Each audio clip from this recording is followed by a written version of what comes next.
is Mark Gunn Media. Hit it!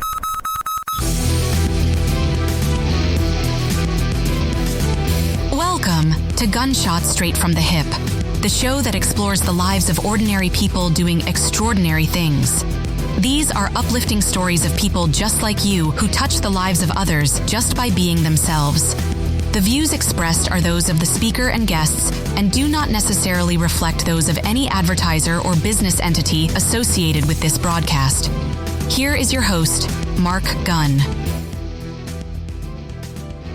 Welcome to Gunshots Straight from the Hip. My name is Mark Gunn, and this is the podcast that takes a look at the lives of ordinary people doing extraordinary things.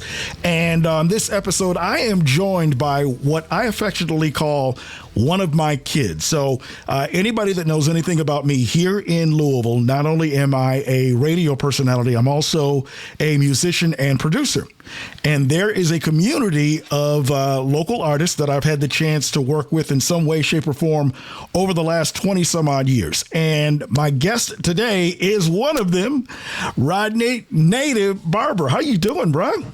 I'm doing okay, Mark. What about yourself? You know what? I cannot complain. Now, just to get to your story, because you've had quite the evolution over the last few years. You and I met, it had to be a little bit right around 20 years ago or so. Yeah. You were an artist on the grind. And if memory serves, we were actually working on getting you signed to a major label at the time. That's right. That's true. That's true. And that was Black Ground Records, if I remember right. Yes, sir. And so what was that whole experience like for you? Oh, wow. It was definitely a learning experience. Mm-hmm. Too. And once again, thank you for having me on the podcast, first of all, Mark. But it was challenging at first because I didn't know anything. And thankful people like yourself was there to help guide me through it. I was fresh out the military years before that. Right. At the time, like I said, you was doing your thing already. You was the go-to guy. You know what I'm saying? And Static used to always reach out to you. Rest in peace, Static. Man. Yes. He would always reach out to you for advice. And so the experience itself was mind-blowing. It was an honor to be in that situation and to have great people like yourself to help guide me through it. It made it all worthwhile, you know? So how did you start rapping in the first place? A friend of mine, I was in Germany, who was Fleming, shout out Bo. I guess he heard my voice and figured I could be a rapper. When I first got into the hip hop scene, I was a dancer. Right. So I wasn't thinking nothing about no type of rap or anything like that. And so he basically guided me, everything from how to write down bars, how to, put songs together. He bought me my first beat machine. Like I said, we was in Germany. It had to be around 89. Right. So that's how I got my start. And from there, we formed a group called Point Black, and we was performing all through Germany while we was in the military. And fast forward to your time here in Louisville and some of the projects that you've been on, in addition to getting signed, there was one project that you turned me on to, in addition to a couple of other people, that was based on the Dr. King documentary from years ago. Yes, After King. After King. And one of the things that I'd always told Native and a lot of Louisville artists is that there is one great project that I know these people can come up with. And I was honored when you asked me to write a review for it. Yes. Because I remember listening to it. I was taking a walk, as I usually do, and I'm making mental notes. And when I got back to my office, I'm like, let me write all this down while I'm still feeling it. So we were able to get the review published, and the soundtrack, it is still available if you look for it. Yes. It's, for my money, the most solid work that a group of Louisville musicians has ever done. Thank you. So, you alluded to your time in the military. Once again, we're talking to Rodney Barber, who is one of my musical kids, but he's gone on to do some really great things as it relates to your military experience. And now you are in the advocacy space as a speaker, a writer. How did that come about? Wow. Actually, it's from self-experience, going through a lot of things, a lot of trauma, a lot of losses along the way, up and downs with the music industry, life in general. And I just found myself in a dark space. And so upon getting mental help, some therapy, it just dawned on me that, hey, you're not the only one in this situation. You're not the only one in this space. It doesn't have anyone they feel they can reach out to. And us, especially as men, we have this thing to where just tough it out and stick to it and don't complain and just don't cry about it. Just make it do what it do, per se. And then I found myself doing it, And then with the aspect of you being in the military, that touches on something that we deal with. You hear a lot of conversations about veterans' health and PTSD. I know that had to be a rather significant role in all of this, correct? Was definitely. The military played a big role in me having to find myself because, being a war veteran, I served in Desert Storm. As well as after that, I was defense contracting in the Middle East, going through that on a bomb search team. And so the trauma of everything, it took a toll on me. And so I had to seek help. I had to find a way. And luckily I did find that. So with the help that you were able to seek, how did that lead you into the space of where you are now? Is it a case of, paying it forward or how did it, how am I seeing Native the Rapper turn into the official Rodney Barber, speaker, advocate, writer? How does that transition take place? Oh, just looking at, they say your friends are a reflection of yourself. And I was noticing some of my friends going through things, and even though I wouldn't mention it to them, I'm like, I'm right there in that space too. And sometimes we'll feel like there's no one we can reach out to. So I was like, it kind of just dawned upon me. I was writing for myself as for therapy, self-therapy. This led into like, this might be helpful for other people. And then I noticed that certain individuals would reach out to me for advice or just needing an ear for me to listen to. And it kind of just segued into that for me to just, write a journal. And I began speaking. Shouts out to Raymond Payne, we call Bulldog. He had me speak at John F. Kennedy Elementary to some kids. And it just it felt a nice, comfortable space for me. So I just went on and went with it, Raymond Payne, a.k.a. Big Love, one of the members of my boys in the Mod Squad, Men of Distinction. We'll talk about that in a little bit. So writing a journal, it's one of the ways that you can get those thoughts out and kind of, does it help to actually see what it is that you're going through on paper? And if so, how does that do that? Well, I feel that writing it out, it brings it to a clearer perspective of yourself because you can see through the writing, you can track your growth. It might be some instances where there's some things about yourself you didn't know. Like a particular journal that I wrote, it kind of deals with the inner child of us that may have never got the warmth, the healing, the congratulations, the accolades that was needed.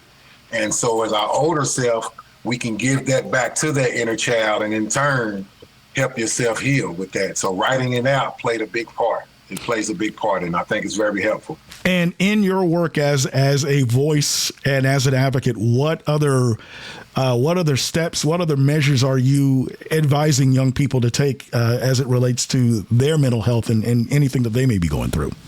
Yes, definitely do not feel like you're alone. There's always somebody who could help you. You know what I'm saying? I'm spiritually grounded, so that's my first choice.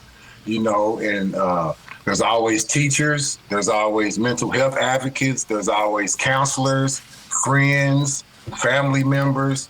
Always feel and know that there's somebody there that you can reach out to that can help you. And they're more than likely been through what you've been through. But if we're silent, we'll never know that. And the journal, once again, offers a safe space because a lot of us feel that, it's a taboo about mental health and going to therapy.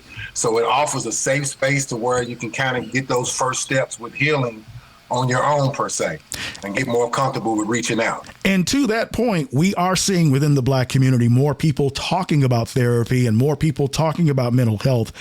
And is it a thing to where it is easier for folks to relate to somebody that has been through the exact same experiences that that they have in your instance? And I circle back to your time in the military, because I do know that you have spoken with veterans. Is it easier for them to relate to you because of you being sharing that experience with them? Yes. That aspect of being a veteran, it helped me a lot, because a lot of people have been through what you've been through. The same, my journey, I had seasons of homelessness. I was a single dad raising kids. We was sleeping out of a car. I've been incarcerated. So all of these things, it offers you, when you talk to someone who's been through that, it's kind of like, oh, he gets it. This person understands more because they've been through it. And it may help you, allow you to open up more to that person. Talk about the speaking engagements that you've been on. You've talked about working with Big Love, and I know that you've had a chance to speak with some other organizations and some other groups over the past few months, right? Yes. So speaking engagements, they started probably about with Big Love, it started a couple of years ago. Since I've been down here in Georgia, I've spoke to at-risk youth here in Douglasville, Georgia, where I stay at now.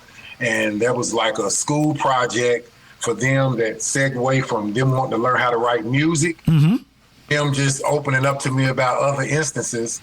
And that just led to me speaking. They invited me back. I spoke to a couple of men's groups. I've spoken with church organizations. And like I said, I'm open to, it's a journey that I'm on myself personally. I'm not going to say that I'm the best or an expert, but I'm just doing my part. I'm here for that. If anybody's willing, needs that, I try to facilitate that. And is music still a big component as far as what it is that you're doing? Yes, very. I actually have a song that I've written to coincide with the book. I'm going to send that to you as well as your copy. Okay. It's a lot of TV shows that I'm involved with that I do writing for. Some may not know. I've written parts for The Chi, BMF, Raising Cane. Nice. So I have placements on. I put a writing team together, and along with my man Butter, and 12, Matt Brown, the son of the late Michael Brown. Yes. The advocate here. So I like to give him a shout out too. But music still plays a very integral part, because it like I say, it can segue, especially when the content, back in the days, I used to be, some other ways, and you used to always tell me that ain't going go too far. I'm glad you said that, because I wasn't about to get on here and say I told you so. But no, you did, man. That's accountability, Right. Talking up to a growth spurt, but you was right, and it's come full circle. So that experience has allowed me to talk to maybe younger artists who might be in that space and be like, what, if you're more vulnerable about your truths, you reach more people than you think, being truthful and talking about what you really know and what you aspire to be and the accomplishment that you hope to make. You can make a bigger difference to me, a bigger impact. Once again, we are talking with Rodney Barber, a.k.a. Native, one of my musical kids who is going on to become an advocate for men's mental health. And you mentioned a book. You've got a book that's out right now. What's the name of it? And tell me a little bit about it. The book is The Truths a Mirror Holds. And it's a journal for a safe space, offering for, it's good towards men, but women can use it as well. It's like a self masterpiece per se for yourself to find your own intricate issues that you're dealing with that you may not even know that you had. Right. And like I say, for me, it was things I didn't even realize that I had compartmentalized in my mind until I, got started with writing it.